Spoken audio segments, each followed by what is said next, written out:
Hi everyone, आप लोग कैसे हैं। आशा करता हूँ कि आप लोग अच्छे होंगे। तो चलिए आज की क्लास को शुरू करते हैं। तो देखिए पहले प्रश्न में बोला जा रहा है, पहले प्रश्न में है बोला जा रहा है गौतम बुद्ध का जन्म डैश में हुआ था। मतलब गौतम बुद्ध का जन्म कहाँ हुआ था।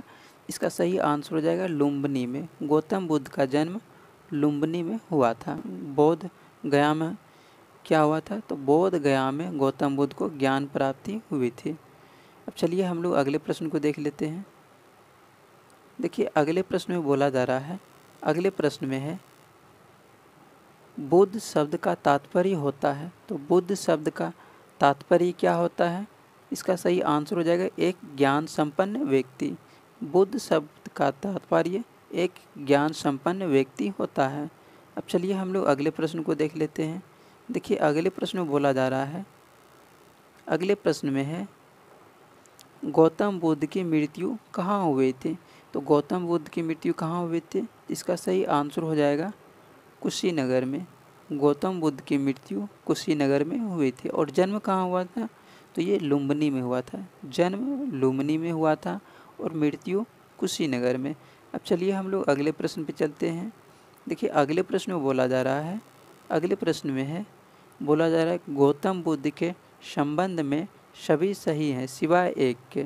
मतलब इनमें चारों में से कोई एक गलत है, बाकी बात सब सही है। अब चलिए हम लोग ऑप्शन में देखते हैं। देखिए पहले ऑप्शन में बोला जा रहा है उनका जन्म लुम्बिनी में हुआ था, ये सही है। और ऑप्शन बी में बोला जा रहा है उनकी मृत्यु कुशीनगर में हुई थी, ये भी सही है। ऑप्शन सी बोला जा रहा है उन्हें ज्ञान की प्राप्ति बोध गया में हुई थी। उन्हें ज्ञान की प्राप्ति बोध गया में हुई थी, ये भी सही है।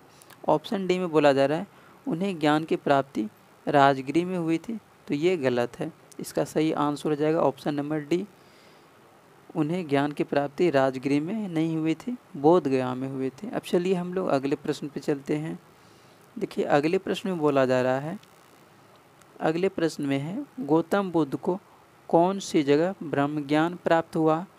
तो गौतम बुद्ध को ज्ञान की प्राप्ति बोध गया में हुआ था, तो इसका सही आंसर हो जाएगा बोध गया में। ये बोध गया का स्थान है, ये बोध गया का मंदिर है। अब चलिए हम लोग अगले प्रश्न पे चलते हैं। देखिए अगले प्रश्न में बोला जा रहा है, अगले प्रश्न में है बोला जा रहा है भगवान बुद्ध ने अपना प्रथम उपदेश कहाँ दिया था। तो भगवान बुद्ध ने अपना प्रथम उपदेश कहाँ दिया था, इसका सही आंसर हो जाएगा सारनाथ। भगवान बुद्ध ने अपना प्रथम उपदेश सारनाथ में दिया था। अब चलिए हम लोग अगले प्रश्न पे चलते हैं। देखिए अगले प्रश्न में बोला जा रहा है, अगले प्रश्न में है जातक पवित्र ग्रंथ है। तो जातक किसका पवित्र ग्रंथ है, इसका सही आंसर हो जाएगा बौद्धों का। जातक बौद्धों का पवित्र ग्रंथ है। अब चलिए हम लोग अगले प्रश्न को देख लेते हैं।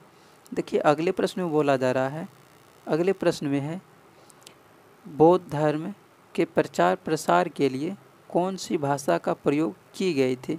बौद्ध धर्म के प्रचार प्रसार के लिए किस भाषा का प्रयोग किया गया था, इसका सही आंसर हो जाएगा पाली। बौद्ध धर्म के प्रचार प्रसार के लिए पाली भाषा का प्रयोग किया गया था। अब चलिए हम लोग अगले प्रश्न को देख लेते हैं। देखिए अगले प्रश्न में बोला जा रहा है, अगले प्रश्न में है त्रिपिटक का धार्मिक ग्रंथ है। तो त्रिपिटक का धार्मिक ग्रंथ क्या है, तो इसका सही आंसर हो जाएगा बौद्ध धर्म। त्रिपिटक का धार्मिक ग्रंथ बौद्ध धर्म है। अब चलिए हम लोग अगले प्रश्न पे चलते हैं। देखिए अगले प्रश्न में बोला जा रहा है, अगले प्रश्न में है बुद्ध के उपदेशों का संग्रह है। तो बुद्ध के उपदेशों का संग्रह क्या है, तो इसका सही आंसर हो जाएगा सूत पिटक। बुद्ध के उपदेशों का संग्रह सूत पिटक है। अब चलिए हम लोग अगले प्रश्न को देख लेते हैं।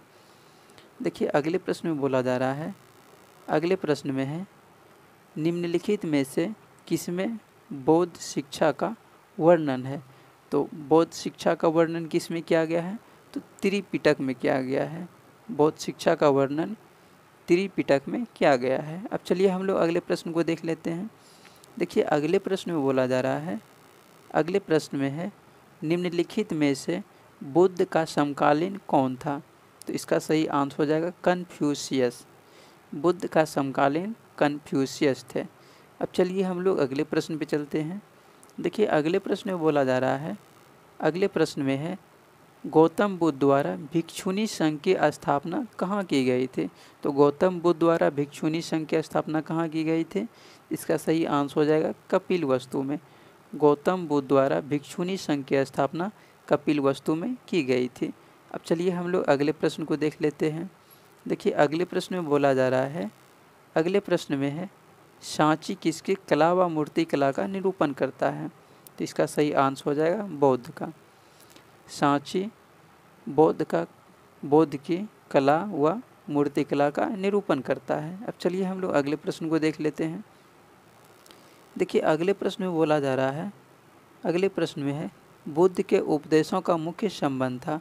तो बुद्ध के उपदेशों का मुख्य संबंध क्या था, इसका सही आंसर हो जाएगा विचारों और चरित्र की शुद्धता। बुद्ध के उपदेशों का मुख्य संबंध विचारों और चरित्र की शुद्धता था। अब चलिए हम लोग अगले प्रश्न को देख लेते हैं। देखिए अगले प्रश्न में बोला जा रहा है, अगले प्रश्न में है कपिल वस्तु संबंधित है। तो कपिल वस्तु किससे संबंधित है, इसका सही आंसर हो जाएगा भगवान बुद्ध से। कपिल वस्तु भगवान बुद्ध से संबंधित है। अब चलिए हम लोग अगले प्रश्न को देख लेते हैं। तो देखिए अगले प्रश्न में बोला जा रहा है, अगले प्रश्न में है चतुर्थ बौद्ध सम्मेलन किसके शासनकाल में हुआ था। तो चतुर्थ बौद्ध सम्मेलन किसके शासनकाल में हुआ था, इसका सही आंसर हो जाएगा कनिष्क के शासनकाल में। चतुर्थ बौद्ध सम्मेलन कनिष्क के शासनकाल में हुआ था। आप लोगों को याद रखना है, एक ट्रिक याद रखना है, आज कल अशोक नहीं। ट्रिक याद रखना है, आज कल अशोक नहीं। तो आज का मतलब हो गया, आज का मतलब हो गया आजाद शत्रु, कल का मतलब हो गया कालाशोक, अशोक तीसरा नंबर पे अशोक हो गया, आजकल अशोक तो अशोक हो गया, नहीं का मतलब कनिष्क याद रखिएगा। मतलब प्रथम बौद्ध सम्मेलन हुआ था वो आजाद शत्रु के शासनकाल में हुआ था। आज और कल मतलब कालाशोक द्वितीय सम्मेलन हुआ था, तृतीय में अशोक, चतुर्थ में कनिष्क। आज कल अशोक नहीं, आज मतलब आजाद शत्रु, कल मतलब कालाशोक, अशोक मतलब अशोक और नहीं का मतलब कनिष्क याद रखिएगा। कनिष्क में नौ आ रहा है, मतलब कनिष्क का मतलब नहीं। अब चलिए हम लोग अगले प्रश्न पे चलते हैं। देखिए अगले प्रश्न में बोला जा रहा है, अगले प्रश्न में है बौद्ध धर्म से संबंध अर्धगोलाकार अंत्येष्टि संबंधी टीले को क्या कहते हैं। तो इसका सही आंसर हो जाएगा स्तूप। अब चलिए हम लोग अगले प्रश्न को देख लेते हैं। देखिए अगले प्रश्न में बोला जा रहा है, अगले प्रश्न में है आजीवक संप्रदाय के संस्थापक कौन थे। तो आजीवक संप्रदाय के संस्थापक कौन थे, इसका सही आंसर हो जाएगा मखली गोसाल। मखली गोसाल आजीवक संप्रदाय के संस्थापक मखली गोसाल थे। अब चलिए हम लोग अगले प्रश्न को देख लेते हैं। तो देखिए अगले प्रश्न में बोला जा रहा है, अगले प्रश्न में है जैन धर्म के प्रथम तीर्थंकर थे। तो जैन धर्म के प्रथम तीर्थंकर कौन थे, इसका सही आंसर हो जाएगा ऋषभदेव। जैन धर्म के प्रथम तीर्थंकर ऋषभदेव थे। अब चलिए हम लोग अगले प्रश्न पे चलते हैं। तो देखिए अगले प्रश्न में बोला जा रहा है महावीर ने डैश में निर्वाण प्राप्त किया था। तो महावीर ने कब निर्वाण प्राप्त किया था, तो इसका सही आंसर हो जाएगा 527 ईसा पूर्व। महावीर ने 527 ईसा पूर्व में निर्वाण प्राप्त किया था। अब चलिए हम लोग अगले प्रश्न को देख लेते हैं। देखिए अगले प्रश्न में बोला जा रहा है, अगले प्रश्न में है महावीर का जन्म कहाँ हुआ था। तो महावीर का जन्म कुंडलग्राम वैशाली में हुआ था। महावीर स्वामी का जन्म कुंडलग्राम वैशाली में हुआ था। और गौतम बुद्ध का जन्म कहाँ हुआ था, तो ये लुम्बिनी में हुआ था। अब चलिए हम लोग अगले प्रश्न को देख लेते हैं। तो देखिए अगले प्रश्न में बोला जा रहा है, अगले प्रश्न में है जैनवाद से पूर्ण ज्ञान को निम्न रूप से उल्लेखित किया गया है। तो जैनवाद से पूर्ण ज्ञान को किस रूप में उल्लेखित किया गया है, इसका सही आंसर हो जाएगा कैवल्य। जैनवाद को पूर्ण ज्ञान को कैवल्य के रूप में उल्लेखित किया गया है। अब चलिए हम लोग अगले प्रश्न पे चलते हैं। देखिए अगले प्रश्न में बोला जा रहा है, अगले प्रश्न में है बुद्धवाद और जैनवाद आंदोलन आवश्यक रूप से निम्नलिखित के विरुद्ध थे। तो बुद्धवाद और जैनवाद आंदोलन आवश्यक रूप से किसके विरुद्ध थे? तो इसका सही आंसर हो जाएगा ब्राह्मणों के रिवाज तथा औपचारिकताओं के। ब्राह्मणों के रिवाज तथा औपचारिकताओं के। अब चलिए हम लोग अगले प्रश्न को देख लेते हैं। तो देखिए अगले प्रश्न में है, महावीर एवं बुद्ध दोनों ने किसके शासनकाल में उपदेश दिया?